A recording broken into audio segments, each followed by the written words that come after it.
হোক সে মানুষ বা অন্য কোনো প্রাণী, সকল প্রাণী মানে প্রাণীদের প্রাণ অনেক মূল্যবান।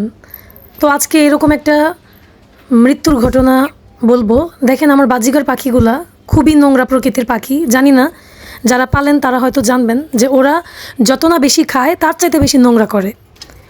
আর কাল রাত থেকে আমি হঠাৎ করে একটু বাচ্চাদের চুচু শব্দ পাচ্ছিলাম। তো আমি ভাবলাম যে দেখি যে কোনো বাচ্চা আছে কি না। তো রাতে দেখবো করে আমার আর দেখা হয় নাই।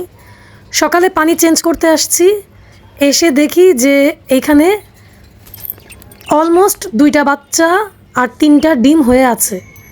কিন্তু দুর্ভাগ্যবশত এখানে 2টা বাচ্চা না, এখানে 3টা বাচ্চা আর 3টা ডিম ছিল। মানে মোট 6টা নতুন অতিথির জন্ম হতো।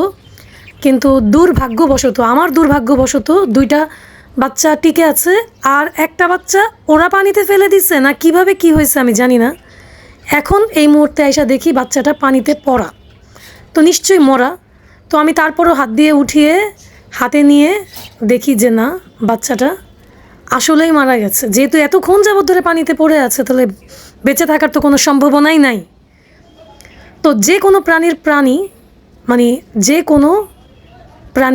প্রাণ যাওয়াটা এবং মরাটা খুবই কষ্টের।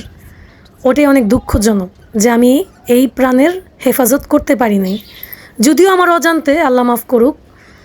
তো নেক্সট টাইম ইনশাল্লাহ খেয়াল রাখবো। আল্লাহ হাফেজ।